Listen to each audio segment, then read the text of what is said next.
Muy buenos días. Se reanuda audiencia en la causa RIT 116-2021, luego de haber estado suspendida desde el día jueves. La causa se encuentra actualmente en la etapa de las clausuras por parte de los intervinientes y para efectos del registro se pide la individualización de los intervinientes, comenzando por el Ministerio Público. Muy buenos días, sus señorías. Comparece el abogado fiscal adjunto Julián Muñoz Riveros, acompañado por la abogada asistente doña Paulina Pessoa Gallegos. La querellante. Buenos días, señor presidente. Buenos días, señora magistrada. Por el Instituto Nacional de Derechos Humanos comparece la abogada Carolina Alvear Durán. Bien, el querellante, señor Villena, que está conectado a través de la plataforma Zoom. Muy buenos días. Buenos días, señoría. Buenos días a todos. Abogado Nelson Marcelo Villena Castillo, con domicilio y forma de notificación que ya constan en los antecedentes. La defensa. Buenos días, señores defensores. Buenos días, magistrado. Por la defensa del señor Medina Camaño, comparecen Pelayo Villalcampos y don Humberto Alarcón Corsi.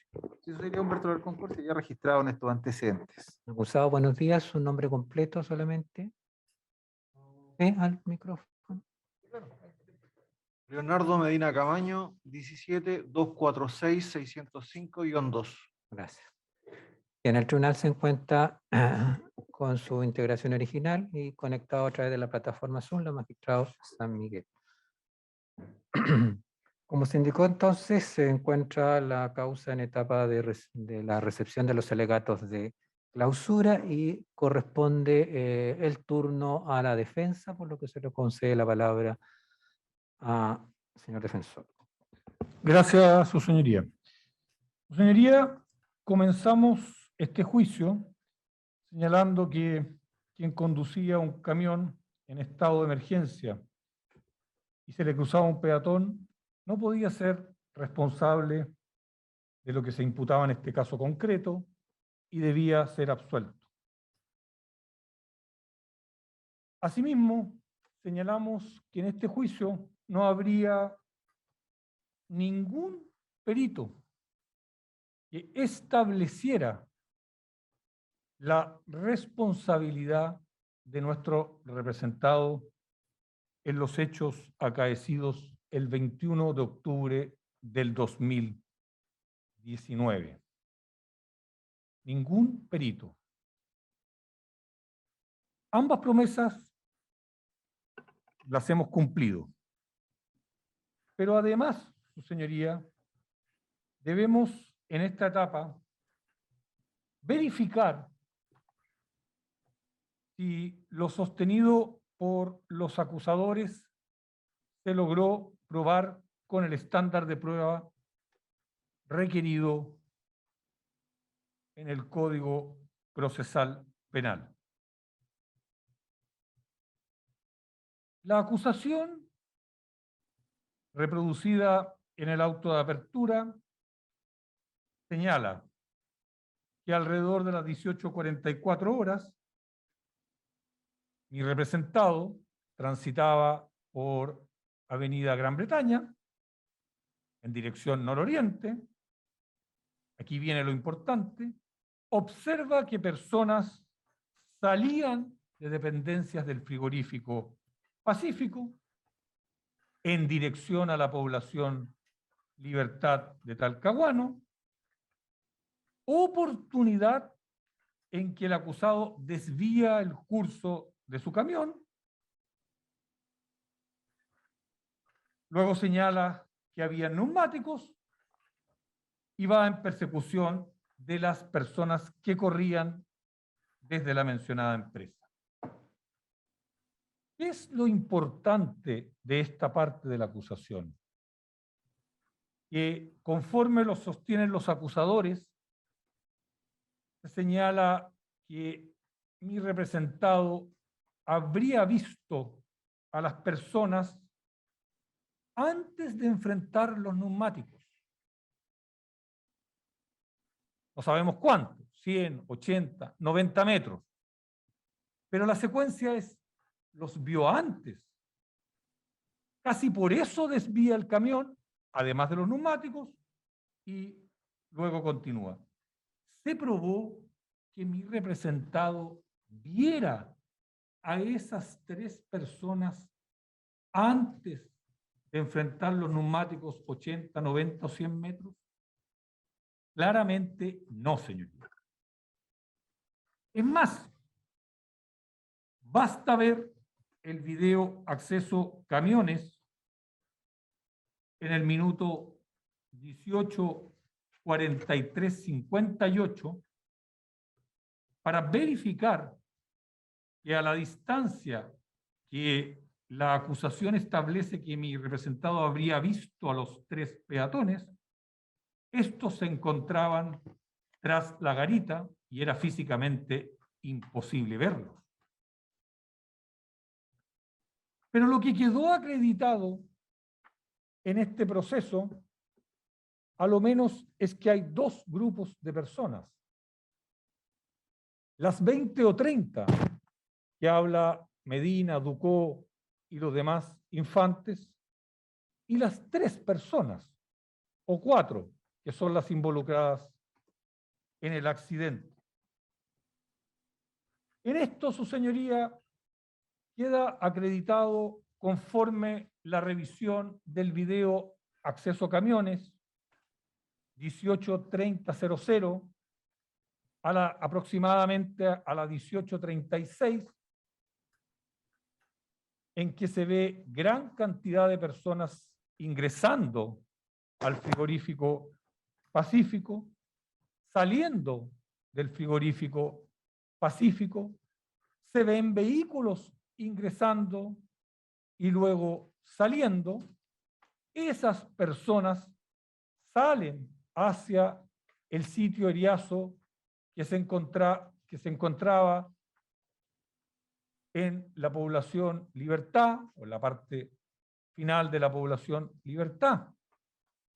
Luego, entre el minuto 18:38 y el 18:43:30, prácticamente no salen personas del frigorífico, y solo luego de ese minuto, del 18:43:30 hasta el 18:44:10, salen las 3 personas o 4 que se ven involucradas en el accidente. Entonces, su señoría, podemos hablar a lo menos de esos 2 grupos. Hay 6 minutos en los cuales claramente, prácticamente no salen personas.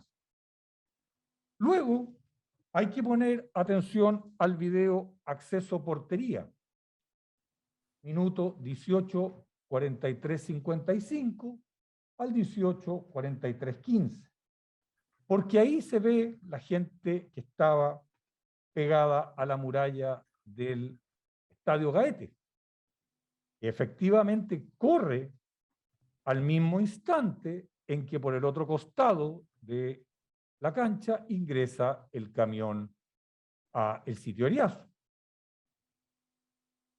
Pero además quedó acreditado que en la población o en el sitio Eriazo había mucha gente. Retamal nos dice 100 o 150 personas. Y esto es importante, porque el carabinero Retamal está en sentido contrario del lugar por donde ingresa el camión, está siendo violentado, él señala que se parapeta por la gente que estaba en la población, o en el sitio Eriazo, más bien. Por lo tanto, es evidente que la gente que salió del frigorífico, que la gente que refiere Retamal, que es la misma gente que refiere Ducó, 100, 200, 300 personas, Retamal habla de 100, 150, estaban en ese lugar. Por eso Retamal señala que fue agredido.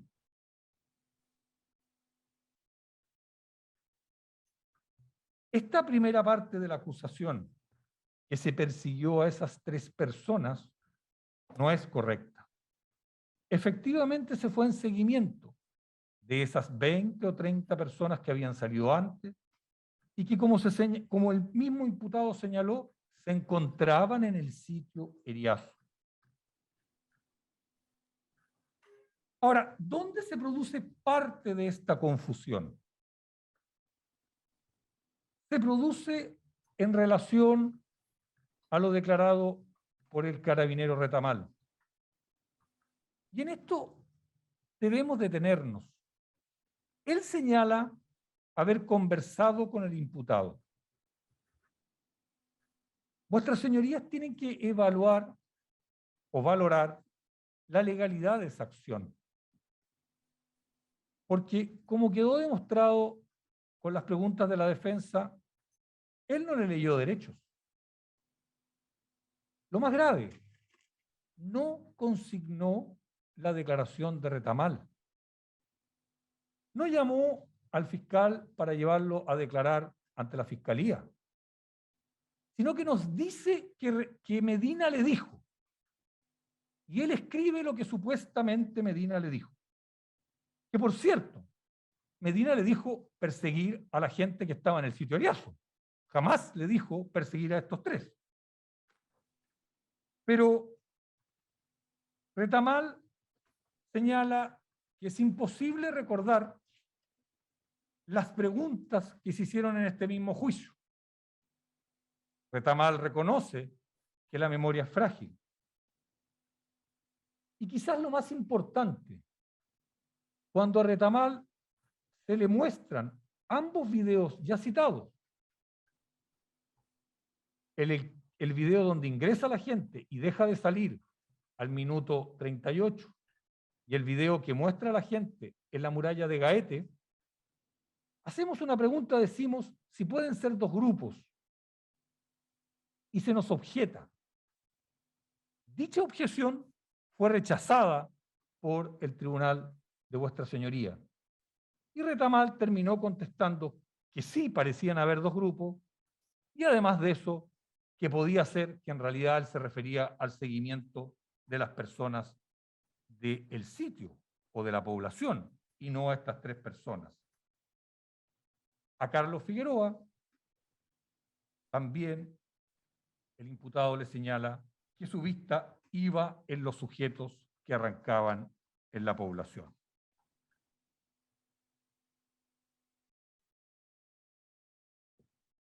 Ahora, la Fiscalía ha intentado probar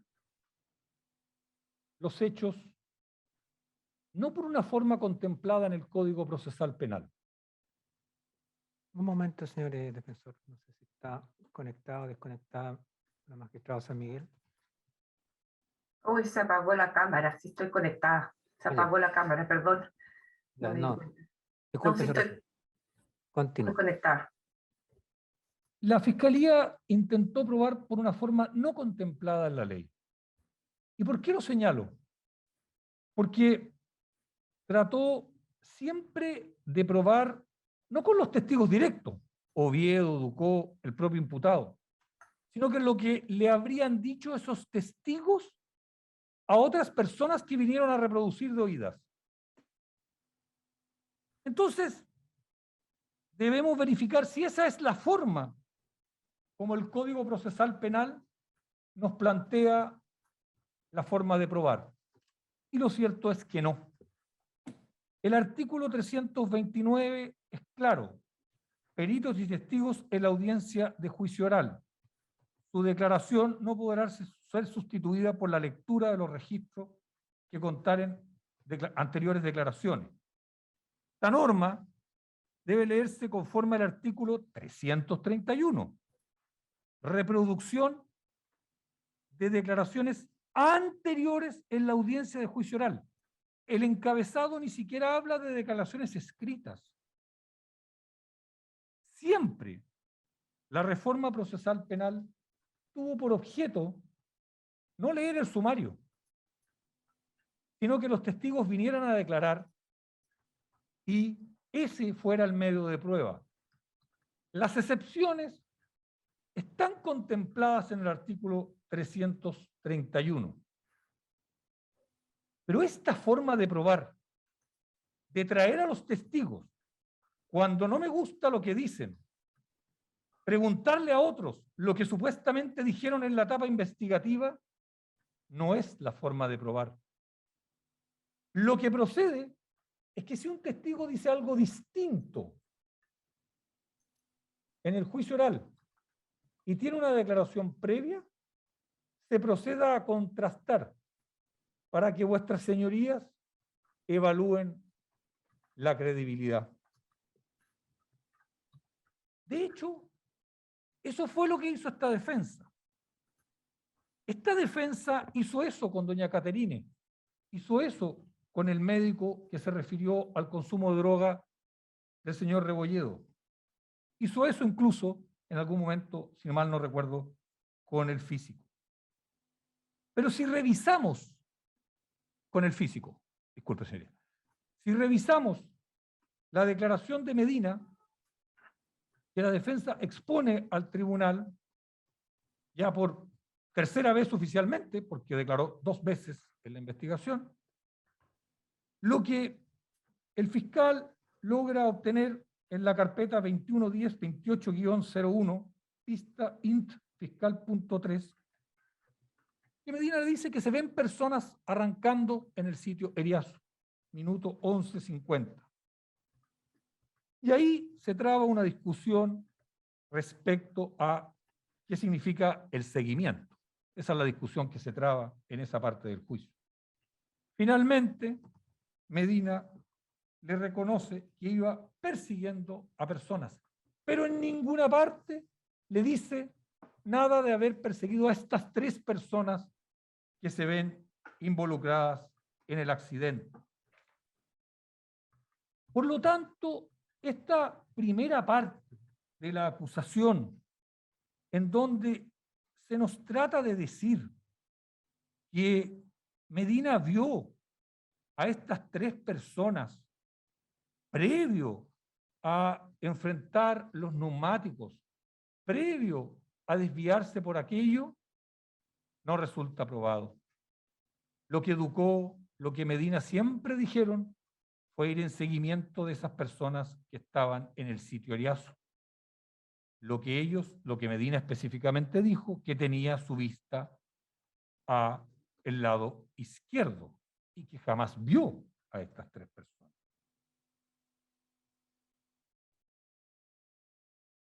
Ahora, la acusación continúa señalando que fue hacia un sitio Eriazo en persecución que corrían desde la mencionada empresa.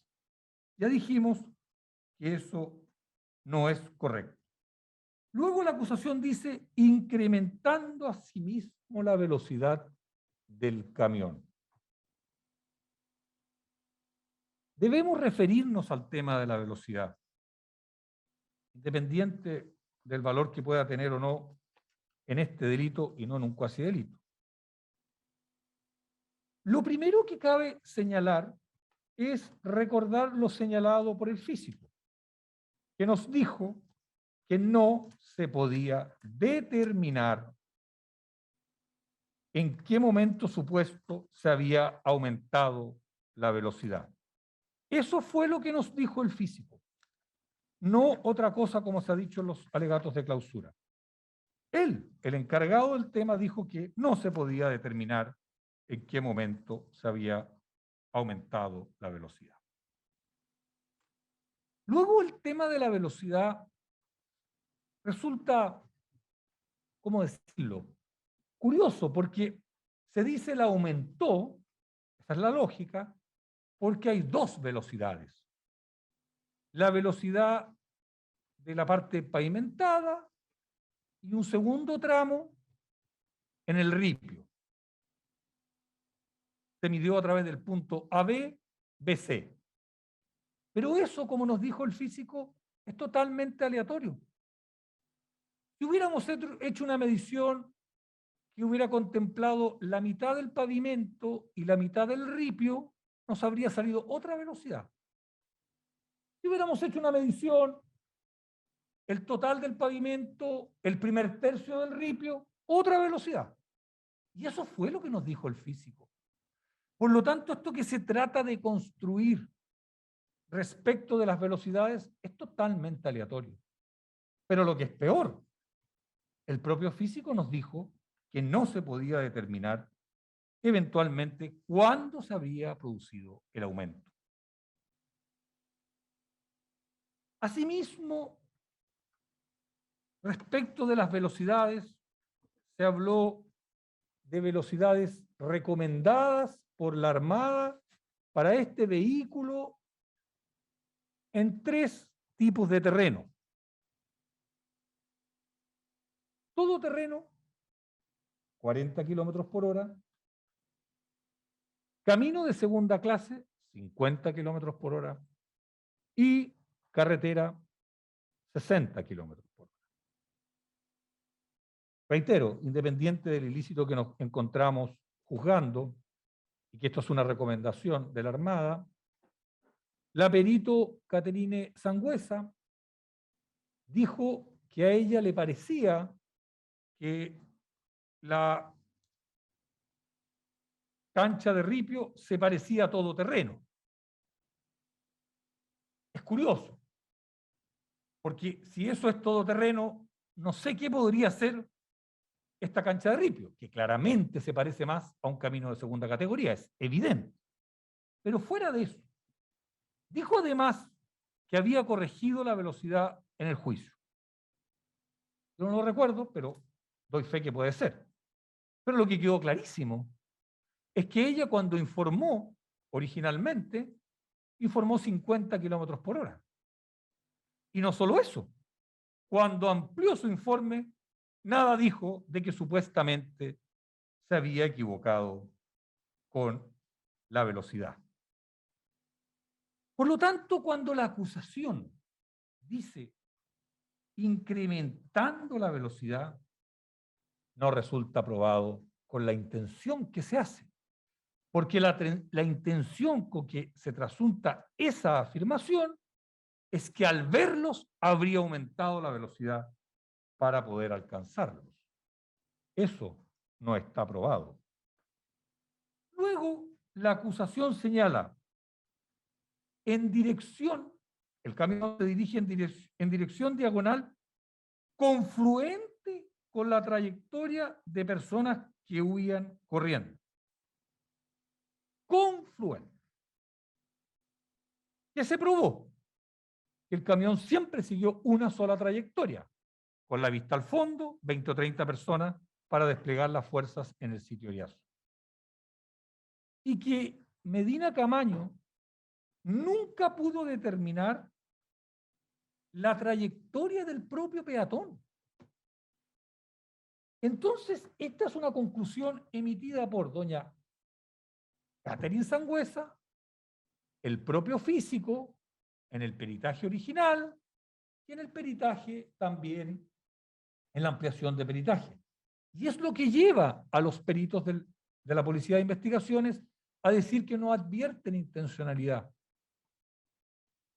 Pero, señoría, cuando se vio incluso una de las láminas de la reconstitución de escena, no se explica por qué el propio peatón que termina siendo atropellado no se detiene como su compañero de huida o no espera que pase el camión y pase, sino que se abre hacia la derecha e inexplicablemente se cruza frente al camión.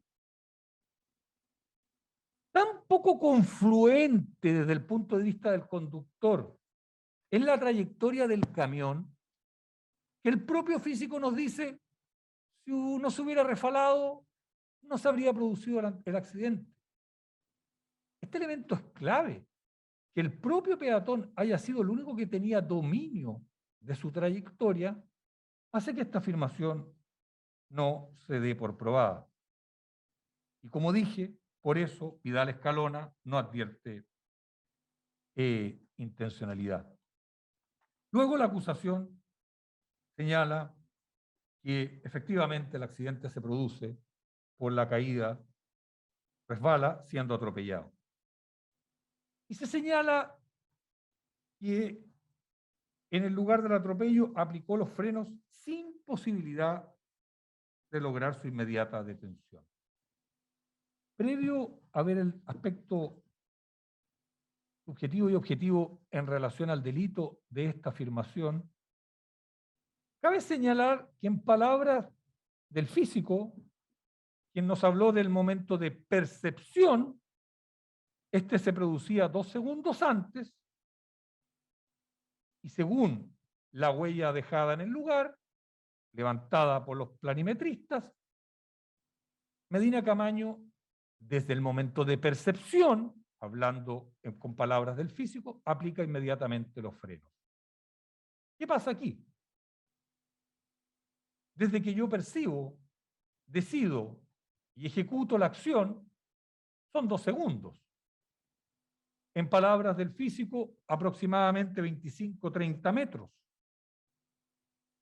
Entonces, Medina Camaño ve a estas 2 personas, aplica los frenos y por eso bloqueo que se dijo fue 1 o 2 metros antes o incluso en el momento del atropello y por eso se dijo que había quedado 16 metros más allá del lugar del atropello y no 45 metros como nos contestó el físico si es que él no hubiera decidido aplicar los frenos al momento de la percepción.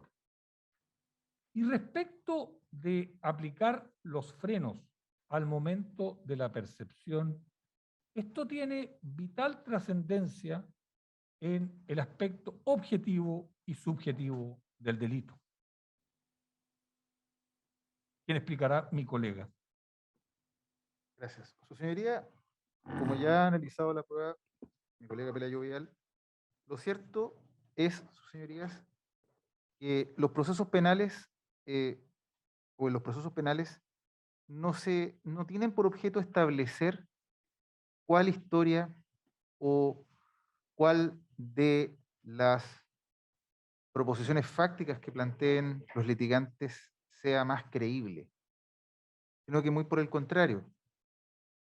En el proceso penal, lo único que tiene cabida, de acuerdo a la distribución de riesgos que debe existir conforme a un estándar probatorio, es que la acusación pruebe, conforme a lo que dispone el artículo 1 y el artículo 340 del Código Procesal Penal, más allá de toda duda razonable, la imputación objetiva y subjetiva del tipo penal.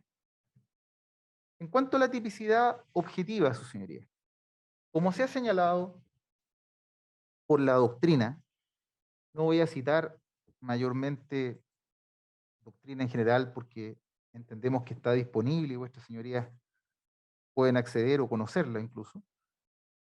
Está claro, su señoría, que requiere, obviamente, o necesita previamente establecerse una causalidad natural. Pero ella es necesaria, pero no es suficiente. Es por eso que la doctrina indica que la imputación objetiva, la imputación al tipo objetivo, es una cuestión de carácter normativo, en donde lo que se busca es imputarle, ¿cierto?, a una persona, ¿ya?, que una conducta humana realizada voluntariamente ha creado un riesgo típicamente relevante y que esa conducta que ha creado ese riesgo típicamente relevante se ha materializado, ¿cierto?, en un resultado. Por lo tanto, tenemos, como se indica, una imputación objetiva de la conducta que debe ser valorada ex ante y una imputación objetiva de resultado que debe ser valorada ex post. Pero además tenemos como un tercer elemento el nexo causal. Estos elementos, su señoría, que integran la imputación objetiva al tipo o la imputación al tipo objetivo, como se indica desde el punto de vista normativo, deben ser acreditados más allá de toda duda razonable, como ya he indicado. Y tal como ha indicado su señoría previamente esta defensa, lo cierto es que de acuerdo a la prueba que ha rendido la acusación, que tiene la carga de probar, no se ha establecido más allá de toda duda razonable que podamos establecer ese nexo causal. Y por tanto, que mi cliente efectivamente haya creado una conducta típica relevante, perdón, haya realizado una conducta típica relevante que se materialice en un resultado. Y esto sencillamente, su señoría, porque la perito que compareció a estrado, una perito que incluso es bastante joven, bastante novel en su experiencia forense, pero que también concuerda con lo que concluye el perito físico don Claudio Romero Zúñiga, en cuanto a que acá la causa basal del accidente no ha podido ser establecida. Es decir, no puede darse por acreditado, más allá de toda duda razonable, de que en este caso don Leonardo Medina haya desviado, ¿cierto?, el camión, y por ese desvío, por esa conducción que realiza, haya sido en definitiva o haya creado un riesgo que se materialice en la muerte de la víctima. Muy por el contrario, ella indica de que no es factible determinar la causa basal, porque en la cara opuesta a esa situación tenemos a la víctima que se desplazaba corriendo, dándose a la fuga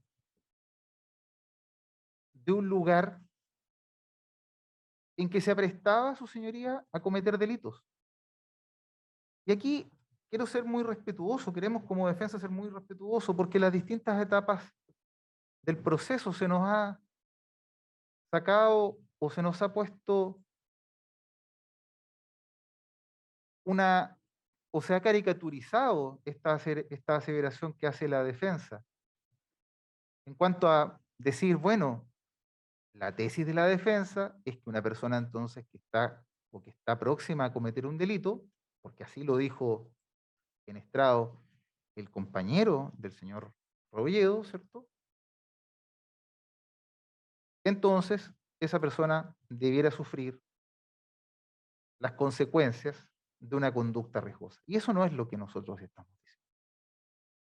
Lo que nosotros y el tribunal debe analizar es que hay una persona agitada cuando huye, ¿cierto? Al ver la presencia del Estado, representado por un agente, de varios agentes del Estado,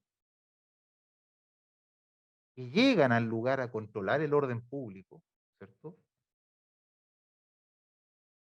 Arranca, que además había consumido sustancias prohibidas, de lo cual no hay duda, y que por tanto tenía sus capacidades psicomotoras disminuidas. Y eso es un hecho claro y categórico.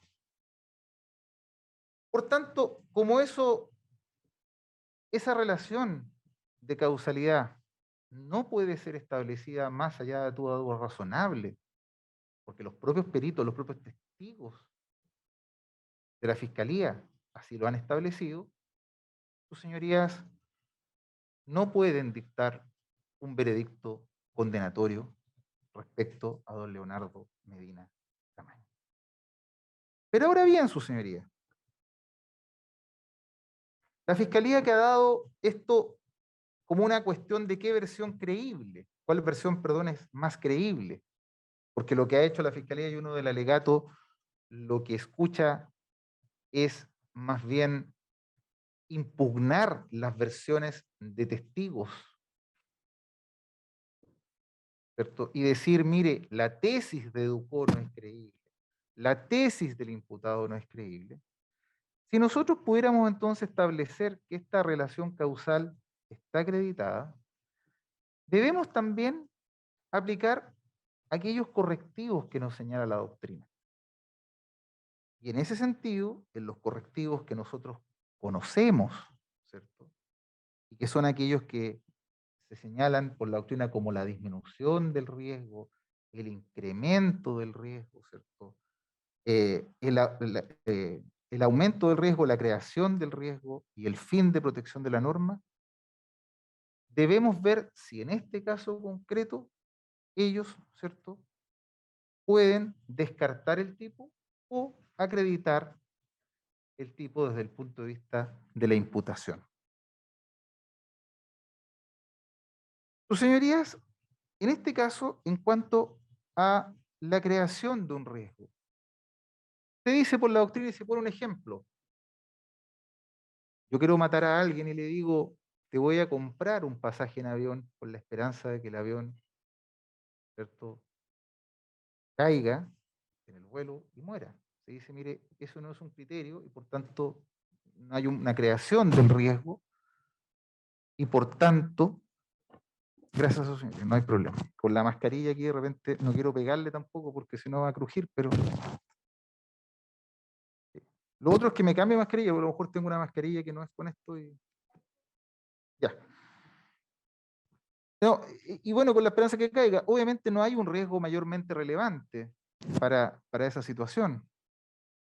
Pero acá, cuando una persona crea un riesgo, uno puede decir en un riesgo que él, su señoría, se enfrenta a un riesgo dinámico que él no puede dominar.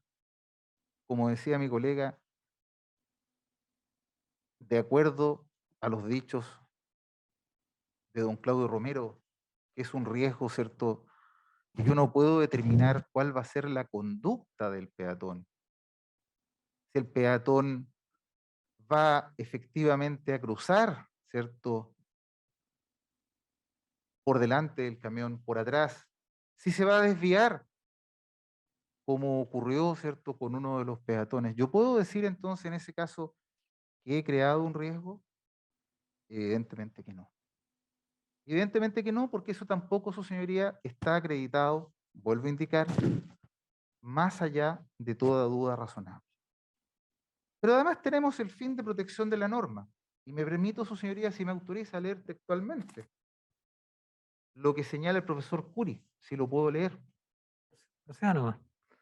En la última edición, que es la 11ª, que está revisada y actualizada por los profesores Claudio Feller y doña María Elena Santibáñez, en la página 402, dice, de conformidad conforme al criterio de la esfera de protección de la norma, el resultado no es objetivamente imputable, aunque haya sido causado por la conducta del autor, cuando, de acuerdo con el sentido de la norma penal, la situación en el contexto no es de aquellas a que se propuso evitar. En el contexto, vuelvo a repetir, no es de aquellas que se propuso evitar. Se pone el ejemplo por la doctrina, y el propio Curi lo cita. Los autores que actualizan el libro lo mantienen, porque este ejemplo lo da Curi incluso en su edición anterior, cuando él aún estaba vivo. El ejemplo que da Roxin, el de los ciclistas que van en la carretera y que llevan, ¿cierto?, uno de ellos los faroles apagados y un camión lo atropella. Entonces dice, mire, el fin de la protección de la norma es proteger al ciclista en ese contexto diligente, que cumple la norma. No aquel que lleva, ¿cierto?, sus faroles apagados. Su señoría, el fin de protección de la norma es proteger a los ciudadanos, y vuelvo a indicar, y lo hago con mucho respeto, y quiero que así también se entienda. Acá hay un delito que se imputa a mi cliente también muy grave, que para él produce consecuencias muy graves. No estoy diciendo que acá una persona por consumir droga deba fallecer. No estamos diciendo que una persona por aprestarse a cometer un delito deba ser víctima de un delito. No, pero son criterios que el derecho penal nos impone. Porque el derecho penal, su señoría, es descarnado, es sangre, es delito. No es el derecho comercial, una escritura, no es una fianza. Por tanto, lo hago con mucho respeto, para que se entienda y no se malutilice, no se malutilice aquello posteriormente por los acusadores. Pero el fin de protección de la norma, vuestras señorías, no está dado para proteger a alguien que no está atento al riesgo y no está atento porque está con sus facultades mentales muy perturbadas por el consumo de droga. No está atento porque se fuga de un lugar donde se aprestaba a cometer un delito, según lo dijo el propio compañero de él que declaró en estrado. Y porque además eso muestran los videos. El fin de protección de la norma, su señoría, no es proteger a quien corre, ¿cierto? Y dadas esas circunstancias que ya he indicado, tropieza y cae y es arrollado por el camión. Su señoría, incluso en el ejemplo anterior, disculpe, me olvido, en el caso del ciclista, que también se da por Roxin, y que es la creación del riesgo, en donde se exige que el conductor de vehículos motorizados deban pasar a 75 centímetros de distancia al menos de peatones o ciclistas, porque eso permite, en definitiva, su señoría, que los movimientos que realice el ciclista puedan ser evitados por la conducta del camión. El caso que conoció el Tribunal Supremo alemán era de un ciclista ebrio. Y Roxin, no tenemos para qué ir a Roxin en todo caso el libro, porque el propio Cury lo cita también Balmaceda Hoyos, lo cita también Mauricio Rettig, que recientemente, que es un juez oral de Santiago, doctor en Derecho Penal, que recién ha sacado un libro por las ediciones RER, ¿cierto? En donde el Tribunal Supremo alemán dice, bueno, y Roxin así también lo ratifica, no podemos condenar a ese sujeto en definitiva por un homicidio doloso, sino únicamente por un homicidio imprudente, respecto de aquel conductor de esa bicicleta que lo hacía en estado de ebriedad. Y acá en este caso concreto, su señoría, tenemos que Leonardo Medina enfrenta un riesgo dinámico, como se ha dicho. No quiero ser reiterativo. A una persona que huye al ver la presencia de la autoridad que llega a recomponer el orden público en toque de queda, donde habían, como dijo el señor Retamal, el carabinero Retamal, 100 a 150 manifestantes, que los tenían replegados a los carabineros, ¿ah? Replegados. Acá se dice por el fiscal, mire, tenía que llegar el camión a estacionarse a la orilla del camino, mirarlos. ¿Ah? Señoría, Carabineros estaba replegado, no podía entrar al lugar. Entonces, su señoría, desde ese punto de vista, tenemos entonces que, más allá de toda duda razonable, conforme a esos criterios correctivos, tampoco podemos imputar objetivamente el tipo, y que más bien lo que debe ocurrir es que conforme a estos criterios de imputación debe descartarse la imputación al tipo objetivo. ¿Por qué? Porque existe una duda razonable que la defensa ha instalado a través de los testimonios de los peritos, los testimonios de los testigos, y esos criterios que da la doctrina concurren. Pero como hemos dicho, su señoría, también la acusación procede a imputar, su señoría, a mi cliente, a nuestro cliente, no solamente el tipo objetivo, sino también el tipo subjetivo. Y como decíamos, el tipo subjetivo es una imputación de un hecho, subjetivamente es una imputación de un hecho psíquico subjetivo, y que también debe ser acreditado más allá de toda duda razonable. Es decir, la imputación al tipo objetivo, su señoría, tiene que también, al igual que la imputación objetiva, estar acreditada, conforme al artículo 340. No voy a entrar a hacer distinciones ni a citar doctrinariamente más allá de lo que han citado mis colegas previamente, porque creo que en cuanto a las citas doctrinarias estamos bastante de acuerdo en lo que es el dolo directo, en lo que es el dolo eventual. No voy a aburrir con eso porque sería reiterativo.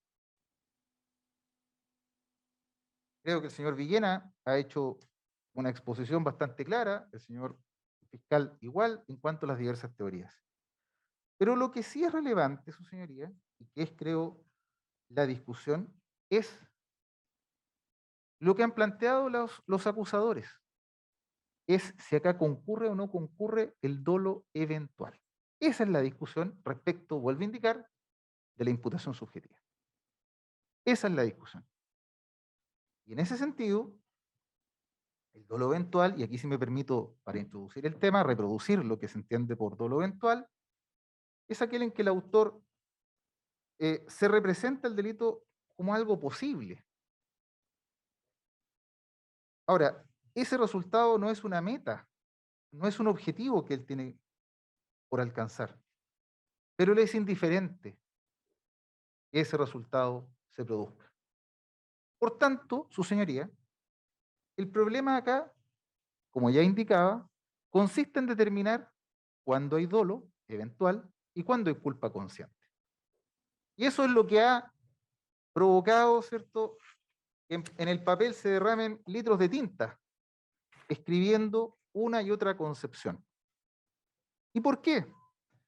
Porque tanto el dolo eventual como la culpa consciente, como ya indicaban mis colegas, en ninguno se desea, ¿cierto?, el resultado. En ambos el autor reconoce la posibilidad de que el resultado se produzca. Pero ¿cuál es el problema, su señoría? ¿Cuál es el problema de esto? Y este es un problema práctico, su señoría. No es un problema de los libros, no es un problema de la academia. Es un problema que el tribunal debe enfrentar. No es un problema de un comentario de una sentencia, no es un problema de un informe en derecho. Es un problema que el tribunal debe enfrentar para condenar a una persona que se presume inocente. ¿Y cuál es ese problema? El dolo eventual constituye un delito doloso, un crimen. Y la culpa va a ser un delito culposo, pero es un simple delito. Y si usted va al catálogo de la pena, en este caso concreto, usted verá de que en el caso de un homicidio doloso, una persona arriesga una privación de su libertad sin ninguna pena sustitutiva, y en cambio se ejecuta el delito con una culpa consciente, lo más probable es que tenga una pena que cumpla en libertad. Por tanto, como dice la doctrina, desde antiguo, el profesor Echeverry, Enrique Curia, actualmente Alex Van Wessel, la profesora María Soledad Kraus, los profesores Jean-Pierre Matus y doña María Cecilia Ramírez, entre otros. Esa estrecha frontera que existe entre el dolo eventual y la culpa consciente y que se da en la dogmática y que crea que los dogmáticos y que produce que los dogmáticos hagan seminarios, escriban libros, papers, esa tenue línea divisoria en la práctica, su señoría, es un océano. Ni siquiera el Atlántico, su señoría, el Pacífico. Porque implica que una persona quede privada de libertad. Y es por eso entonces, su señoría, que los tribunales son muy exigentes a la hora de tener por acreditado los elementos del dolo, la representación, la voluntad. En el caso del dolo eventual, la representación y el asentimiento o la aceptación. Y esto se grafica, su señoría, y quiero graficarlo para no ser un tanto o más aburrido, a lo mejor de lo que ya he sido, en 3 casos que ha conocido nuestra jurisprudencia y que se destacan por los comentaristas, vuelvo a indicar. Uno es un caso que ya se ha citado en este juicio, pero solo con el rol, pero que es muy importante porque ese fallo, su señoría, hace que todos los fallos posteriores, como dice Van Wessel, se escriban a la letra de ese fallo, que es la sentencia 3970-2008 del 12 de julio del 2009, el caso Salacuna, que a lo mejor nos debemos acordar porque fue ampliamente difundido por los medios de comunicación. y es de la Corte Suprema, perdón, y que establece como hechos probados que el encargado de una sala cuna, ante los llantos de un menor de edad de solo 7 meses, procede a colocarle, ¿cierto?, en su boca una cinta adhesiva en donde se decía soy un llorón, y procedía a exhibirlos a las restantes parvularias que estaban en el lugar. Eso fue a las 14 horas. Una parvularia lo toma, lo recuesta en una cama y a las 16 horas, 2 horas más tarde, ven que el bebé no tenía mayores signos respiratorios. La Corte Suprema, en este caso, se enfrenta, su señoría, y en ese sentido la relevancia del fallo, a determinar, en definitiva, cuáles son los elementos y cuáles son las exigencias del dolo eventual. Y en ese sentido, el fallo, que lo voy a dejar a efectos videndi, no obstante, es un fallo que es de público acceso y el Tribunal de Vuestra Señoría así lo podrá acceder al sistema del Poder Judicial, establece, su señoría, que lo que la doctrina jurisprudencial ha exigido respecto del dolo eventual no es solamente que la gente se hubiera representado el resultado como posible. No es solamente, dice la Corte Suprema, que los encargados de la sala cuna, la encargada de la sala cuna que exhibió al bebé, se hubiera representado como posible el acaecimiento de la muerte de ese bebé, sino que además ella lo hubiera aceptado. Y que lo que se ha aprobado en autos, dice la Corte Suprema, no ha sido aquello. No se ha aprobado más allá, el sistema antiguo, una íntima convicción, ¿cierto?, de que efectivamente la encargada de esa sala cuna hubiera puesto esa etiqueta, esa cinta adhesiva, con la finalidad de dar muerte a ese menor. Y que ese resultado se produjo simplemente porque las parvularias no retiraron posteriormente esa cinta adhesiva. En segundo lugar, un hecho también relevante de esta sentencia y que establece en las secuelas jurisprudenciales, su señoría, los casos que vamos a ver, es que además de estos dos elementos que exige el dolo eventual, es el conocimiento que debe tener el agente respecto del riesgo, debe ser un conocimiento actual, concreto, no genérico. Y esto es muy relevante para el caso del señor Medina, como vamos a ver más adelante. Actual y concreto. Y que además, su señoría, la prueba del dolo eventual, lo que busca es indagar un hecho psíquico. La prueba del dolo no es una atribución normativa, como se indicaba anteriormente por la querellante particular. La prueba del dolo, así lo señala la sentencia, es la prueba de un hecho psíquico que debe ser acreditado, así lo señala el considerando 15º de este fallo, y me permito leer, dice, los elementos subjetivos del delito se han de concebir como realidades psíquicas previamente dadas y susceptibles de develar a partir de un proceso de averiguación. Vuestras señorías, eso es relevante. Hechos probados. Yo me pregunto acá, si más allá de toda duda razonable, sus señorías, en este caso concreto, está acreditado que nuestro representado, nuestro cliente, se hubiera, valga la redundancia, representado el riesgo y que además lo hubiera sentado como vamos a indicar.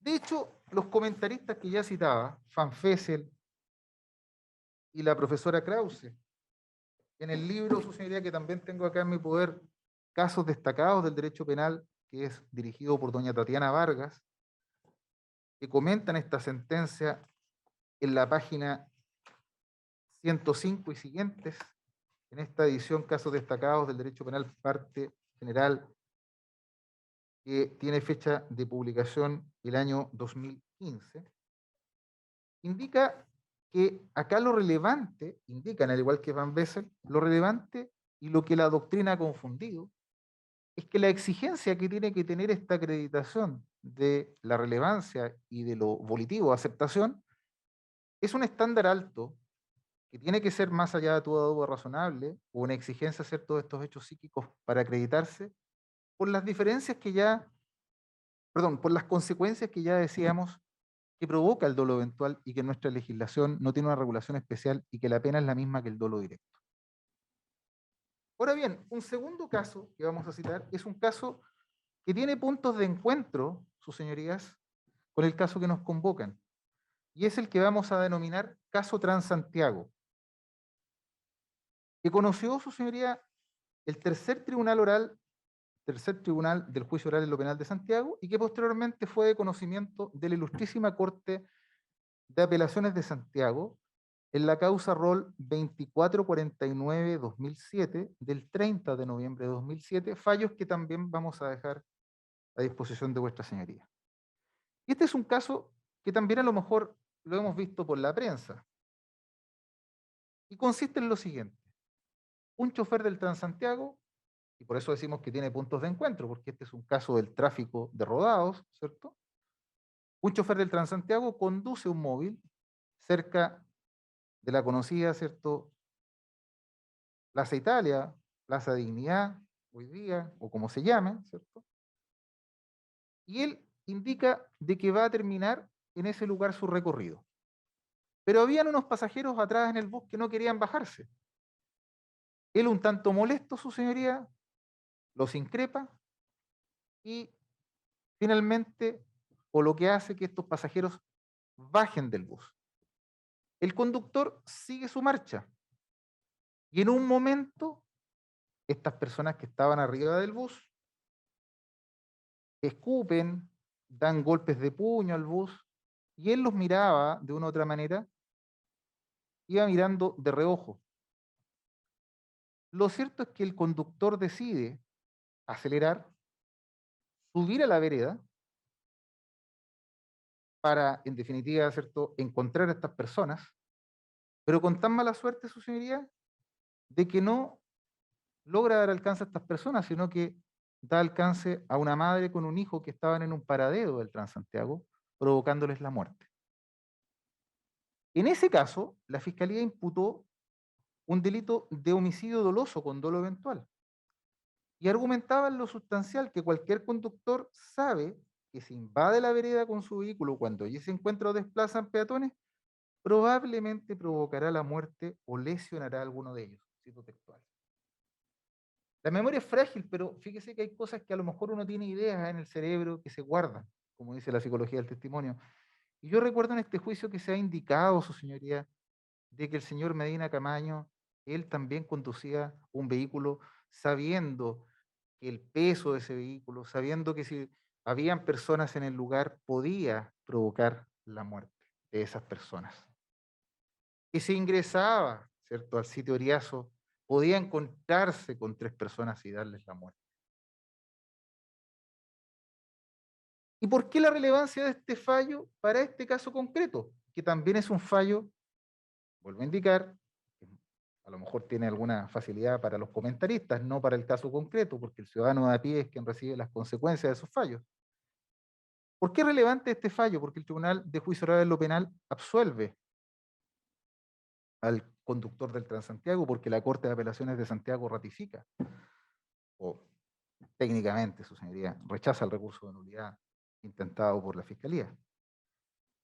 Y porque uno de sus fundamentos, su señoría, para rechazar el recurso, y me permito leer el considerando respectivo, que es ratificado ese considerando que está en la sentencia del Tribunal Oral, del Juicio Oral en lo Penal, el tercer Tribunal del Juicio Oral en lo Penal, y que es también una frase repetida por la Corte Suprema en el caso de Salacuna, y dice que considera que la representación del autor doloso, dolo eventual, en un hecho general abstracto, escapa a lo que el derecho penal debe entender en esta materia, ya que la cuestión radica en establecer lo que efectivamente ocurrió respecto de una persona determinada.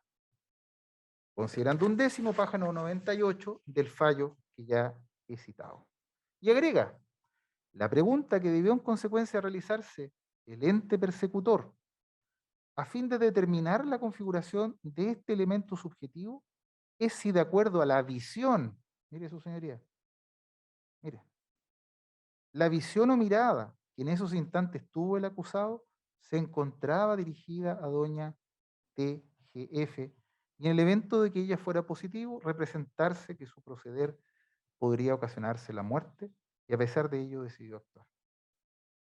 Como ya decíamos, la Corte de Apelaciones de Santiago, la Ilustrísima Corte de Santiago, en el rol que ya he indicado, rechaza el recurso de nulidad y este fallo es relevante por lo que ya he indicado, pero también nuevamente porque vuelve a considerar el estándar probatorio y señala que este hecho psíquico que consiste el dolo eventual, ¿cierto? De buscar efectivamente si el sujeto realmente tuvo el conocimiento, ¿cierto?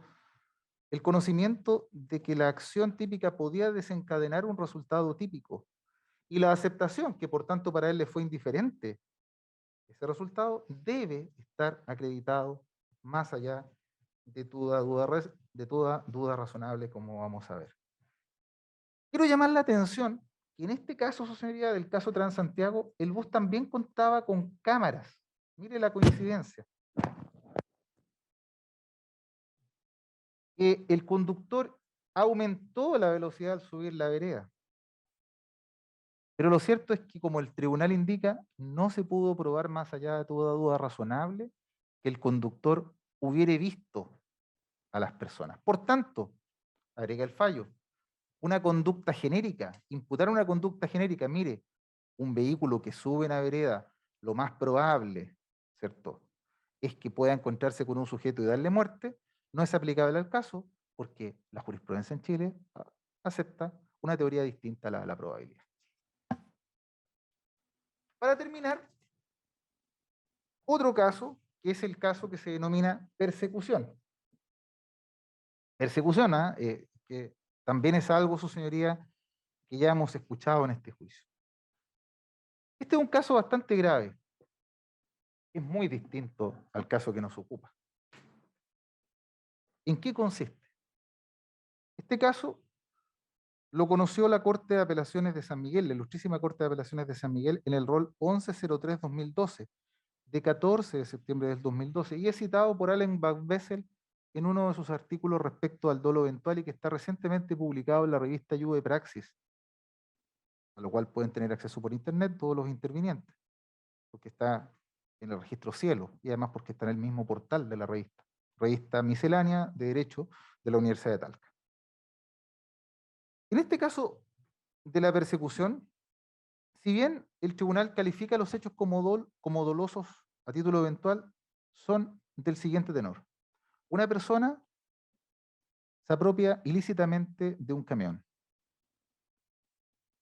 se fuga, se da a la fuga y es perseguido por los agentes policiales. Este también es un caso bastante cinematográfico y que ha salido también en los medios de comunicación.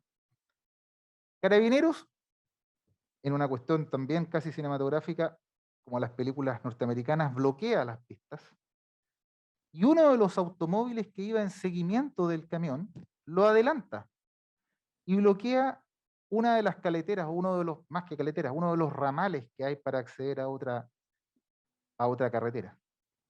Pues bien, el conductor del camión, habiendo visto a ese vehículo policial que estaba bloqueando la carretera, viendo que estaban agentes policiales arriba de ese camión, le da. Es decir, como dice Frank en su fórmula, ¿cierto? Pase lo que pase, sea lo que sea, yo actúo. Esa fórmula de Frank, ¿cierto?, que se crea a propósito de los niños, ¿cierto?, que eran mutilados para que pidieran limosna. Ese caso de persecución no es como este, porque ahí hay un riesgo estático, un riesgo que además es claro que el conductor del camión conocía, era que estaba el vehículo y que los agentes policiales del vehículo estaban en ese lugar. Dos agentes policiales alcanzan a bajar del auto, viendo que el camión se les venía encima. Lamentablemente, una carabinero que estaba en el asiento trasero no corrió la misma suerte y es fallecida. La doctrina se plantea, mire, ¿habrá visto o no habrá visto el chofer del camión a la policía que estaba en el asiento trasero?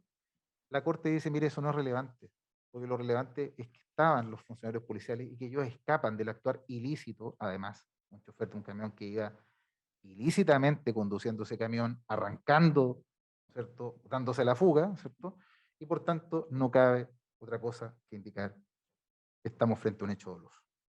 Vuestra señoría, después de recorrer entonces estos casos, no queda más que concluir que en este caso concreto, claramente no podemos imputar subjetivamente la conducta que ha sido materia de acusación a don Leonardo Medina. ¿Y por qué? Porque como ya se ha dicho, el dolo, más allá si lo ubiquemos en la culpabilidad, más allá si lo ubiquemos en el injusto propiamente tal, más allá de todo es un elemento del delito. Y como elemento del delito, y vuelvo, y perdone que sea reiterativo, pero es que es un hecho esencial que tiene este caso, es que debe acreditarse más allá de toda duda razonable. Y ese hecho psíquico, como lo entiende la Corte Suprema, debe estar acreditado con atribuciones ciertas, en comportamientos ciertos. Y así entonces, su señoría, como indica Frank, es citado en todos los fallos de la excelentísima Corte Suprema, que citó, por ejemplo, el querellante, en la fórmula de Frank, en que si el autor alberga, me permito citarla, si el autor alberga la expectativa de que las circunstancias que se han representado como posible no se verifiquen en los hechos y actúa bajo esa expectativa, entonces no hay dolo. Su señoría, uno podría decir, a diferencia de los casos que nosotros vimos, en que no solo no se pudo acreditar, pero en esos casos, fíjese, su señoría, la relación de causalidad estaba establecida. En el caso del Transantiago, usted podrá ver en la sentencia que los peritos dijeron que la causa basal del accidente era la conducción del chofer. En el caso de la Sala Cuna, lo mismo, ¿cierto? La causa basal, haber dejado a ese bebé, perdón, con esa cinta adhesiva.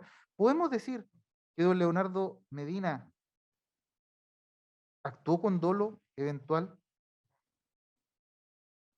cuando, como dijo mi colega Pelayo Vial, tomó la determinación, de acuerdo a lo que indicaron los peritos, al menos existe una duda bastante persuasiva en que tomó la determinación de frenado 25 metros antes del atropello.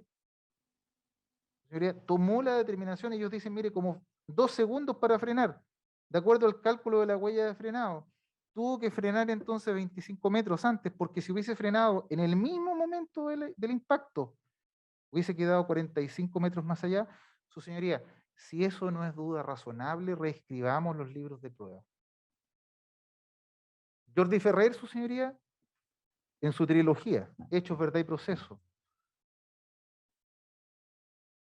la valoración racional de la prueba, hoy día prueba sin convicción, indica que los acertos del tipo deben ser acreditados y que deben descartarse todas aquellas hipótesis que planteen las defensas para que el tribunal llegue a una convicción de condena. Acá se descartan esas hipótesis.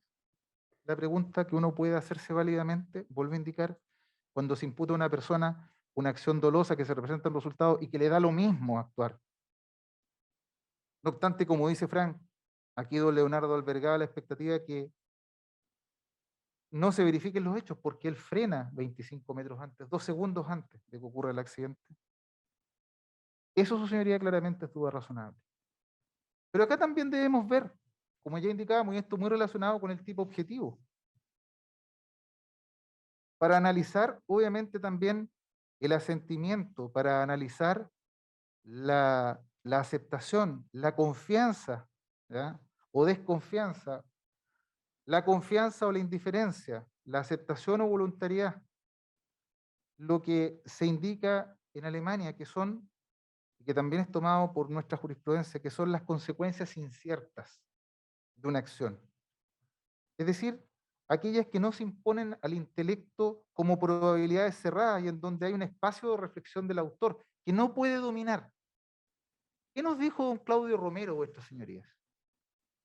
Don Claudio Romero, al analizar el informe primario y luego las consultas que hace Fiscalía y que él responde y que expuso ante el tribunal, dice, mire, aquí hay 2 tipos de riesgo, unos que son estáticos y otros dinámicos. Lo cierto es que el peatón y el conductor tenían riesgos dinámicos que no son posibles determinar la conducta que uno u otro iba a hacer. Es más, si él no se hubiese caído, él cruzaba, dado el ancho del camión, la velocidad con que lo hacía en su carrera, ¿cierto? Perfectamente podía cruzar y el resultado no se hubiera producido. Por tanto, su señoría, acá en estos riesgos dinámicos, claramente, don Leonardo Medina no tenía el control. No tenía, como dice Curi, no podía tener una voluntad de evitación, porque él no podía saber la conducta que iba a realizar el señor Rebolledo. De hecho, su compañero desvía, ¿cierto?, su trayectoria. En consecuencia, su señoría, no puede acreditarse esa tipicidad subjetiva.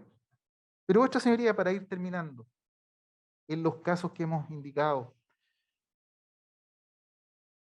en el caso del Transantiago, en el caso de la persecución, incluso en un caso posterior de la Corte de San Miguel, que no lo voy a citar porque es un caso que ocurre en la avenida José Joaquín Prieto con Walker Martínez en Santiago, en donde un conductor acelera al ver una luz roja y atropella a un motociclista, en donde se acusa por dolo eventual, y la Corte de Apelaciones de Santiago ratifica el fallo del Tribunal Oral en lo Penal, en el sentido que hay un dolo eventual. Lo cierto es que debemos indagar este hecho psíquico conforme a qué hechos tenemos por acreditados. Aquí los hechos que tenemos por acreditados ciertamente son, primero, que el conductor frenó. De hecho, eso es muy relevante para el caso Transantiago y ustedes lo podrán ver en la sentencia. Fíjese que en ese caso incluso el conductor en el juicio dijo que no había frenado, pero los peritos dijeron, mira, hay una huella de frenado y es claro que frenó. Acá hay una huella de frenado. Nadie puede decir que no frenó. Y de acuerdo a los cálculos matemáticos, incluso frena y toma la determinación antes del accidente. Es el peatón el que cae. ¿Y por qué cae? Como dice doña Claudia, porque también debe analizarse el contexto en que estos hechos ocurren.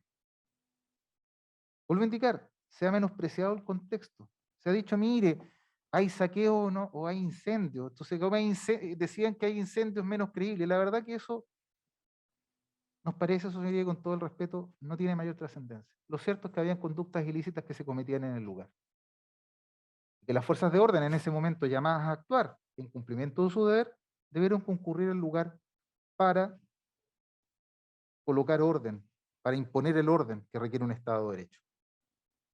El señor Medina, su señoría, como ya indiqué, frenó, realizaba, ¿cierto?, su labor, volviendo a buscar el hecho psíquico interno, en cumplimiento de un deber. No estoy diciendo que esto esté justificado por un cumplimiento de un deber, vuelvo a indicar, estamos analizando el tipo subjetivo, por favor, pero estaba en ese momento mandatado para ir al lugar, porque habían denuncias de saqueo. Es un conductor sin antecedentes en su licencia de conducir. No existe certeza en qué momento efectivamente el peatón es visto por el señor Medina Camaño. De hecho, el físico dice, el señor Claudio Romero, el doctor en física, dice, mire, podemos hipotetizar, pero lo más cierto es que él percibe en un momento al peatón, de acuerdo a sus cálculos. Él dice que al momento de la percepción el peatón, se encontraba a 10,6 metros de distancia del camión, y por ello el peatón necesitaba 5,2 metros para ser arrollado por el camión si no hubiese caído. Por tanto, entonces tenemos ahí también una duda respecto de la percepción del momento. También tenemos dudas respecto de la causa basal del accidente. Y por tanto, su señoría, tampoco podemos hacerlo dominador del riesgo como hemos indicado, porque ese riesgo, su señoría, también es creado por el peatón al caer. Y es por ello entonces que en la búsqueda y en la acreditación de ese hecho psíquico, conforme a lo que entiende la doctrina, y más importante, lo que entiende nuestra jurisprudencia, en cuanto a la exigencia de que el sujeto se haya representado, ¿cierto?, la conducta riesgosa, que el señor Medina se haya representado, que la conducta que él realizaba, el manejo de un camión militar que concurre al sector, ¿cierto?, de las canchas que están al frente de un frigorífico y de pesqueras, iba en el caso concreto a crear un riesgo que se iba a materializar en el resultado del fallecimiento de la víctima. Eso, su señoría, no está acreditado. No está acreditado por lo que ya he indicado. Y en ese sentido, la prueba, no solamente de la imputación objetiva, sino también de la imputación subjetiva, ha sido una prueba simplemente de establecer qué historia es más creíble y no de probar, más allá de toda duda razonable, cada uno de los elementos del tipo.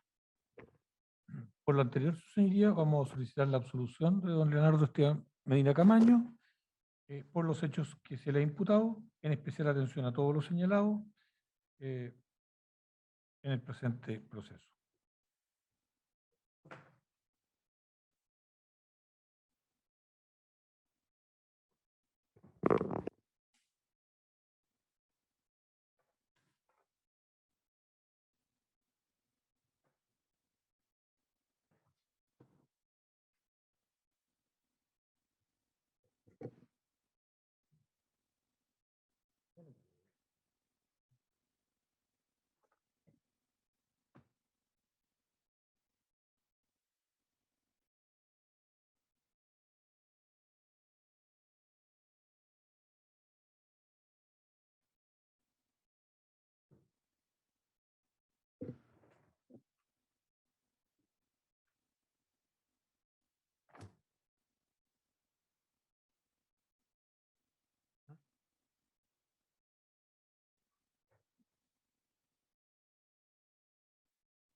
Señor fiscal y acusadores, de acuerdo a lo resuelto en la última jornada, ¿cierto? En cuanto a la solicitud acogida para efectos de la preparación de las clausuras, de las réplicas, perdón, por parte de los acusadores. Sobre el punto, señor fiscal, ¿cuánto tiempo usted estimaría más o menos para efectos de la preparación de las réplicas? Si es dentro del día de hoy o para el día de mañana, para efectos de... Perdón, disculpe, usted no le escuché por el ruido, justo aceleró un vehículo y no... En cuanto a su petición de tiempo para la preparación de las réplicas, ¿cuánto necesitaría? Si dentro del día de hoy o dentro de la jornada de mañana. Si fuera posible el receso hasta mañana sucedería. Querellante de Instituto de Derechos Humanos. Adherimos a la solicitud del Ministerio Público, señoría. Querellante, señor Villena. En los mismos términos que mis antecesores, su señoría. Defensa. No hay inconveniente conforme a lo ya señalado, solo solicitar que si pudiera ser temprano, porque tenemos otro compromiso a las 11 y a las 12, medio complicado. Entonces, si pudiera ser temprano. La misma petición de este querellante, señoría, porque a las 10:30 también tengo algún compromiso, si es que es posible, atendía la agenda del tribunal, desde luego. Bien. La razón.